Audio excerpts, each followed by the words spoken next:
that's the lock. That's part of the St. Lawrence River, and we are going right underneath it. This is so cool. Sorry about my fingers. Yeah, we're going underneath the lock.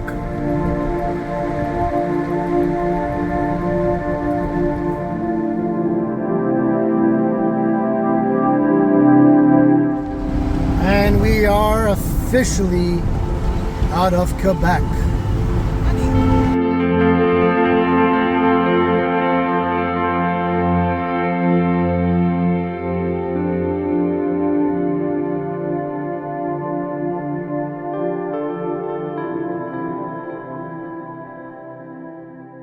So I have a ways to go to get to Ottawa.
At this point in the trail here at Torrance Barron, we decided to make our way out of the area due to the fact that there were so many mosquitoes and so many bugs flying around.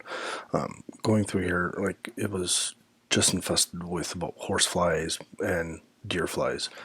So we decided to make our way out.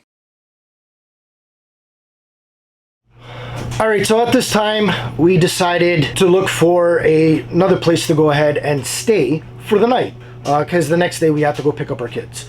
As we were heading our way over to the Highway 400 from Torrance Barron, my wife was trying to find out some camping grounds nearby to see if they have any availabilities for the night and to see if we can, well, stay for the night. The truck started acting up really, really violently. Engine was misfiring.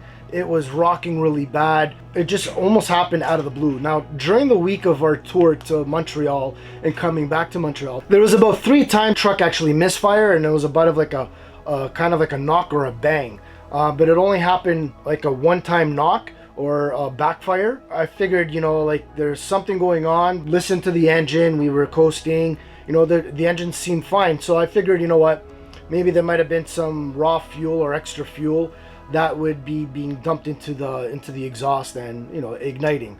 I'm actually having a little bit of a problem with the evap system in the truck, so I'm figuring, you know, maybe it might have had to lead to that. So now fast forwarding to, you know, what's happening. So on the CTS3 tuner, which I am so grateful that it was working and we had it going, I was able to, on the fly, read the trouble codes and what was going on. So I have trouble codes for cylinder 1, cylinder 7, cylinder 6, cylinder 4 for misfiring. I was just like, what the heck is going on here? This is insane. At this time, as we were a couple of times when we had to stop to slow down at stop sign and stoplights, all I hear was tick, tick, tick, tick, tick, tick, tick, tick. You know, a really, really vigorous ticking from the motor. I was like, oh, great. We have a possible bent valve or maybe even a bent push rod.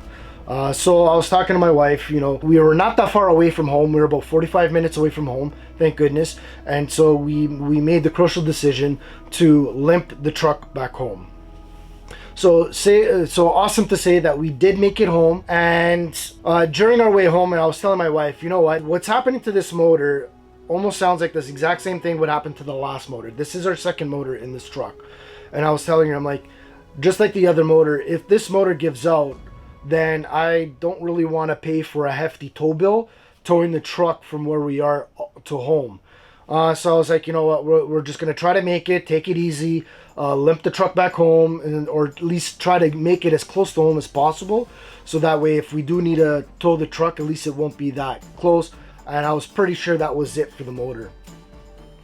So yeah, we made it home. Lucky enough for me that I have 2 mechanics that live on my street, and both of them are actually really good friends with. I confided in them and I asked them, you know, what their thoughts were, and both of them said the exact same thing. It sounds like a lifter valve. So I know that we didn't exactly end the trip on the best of things, but honestly, we had a fantastic time during this week. We learned a lot. So we learned what was working for us on the rig, what didn't work for us on the rig. Also learned a lot about filming and vlogging. You know, this is like the first time I've ever done anything like this. As I was editing the last couple of videos, I noticed that, you know what, I should have been more on opening the video, explaining, you know, what we were doing throughout the video, and also talking at the end of the video, like outro. This is a learning thing for myself as well as for my wife. So as we were learning with off-roading and overlanding and with the whole expedition, and also planning your trips, and also recording and vlogging, you know, we've learned a lot. We've seen what works, what doesn't work, and going forward, hopefully that we can implement what we have learned towards the videos to make them a little bit more entertaining for you all. And I really do appreciate everyone who has subscribed, everyone who has stuck around. Until the next time, stay safe, and who knows, maybe we'll see you out there.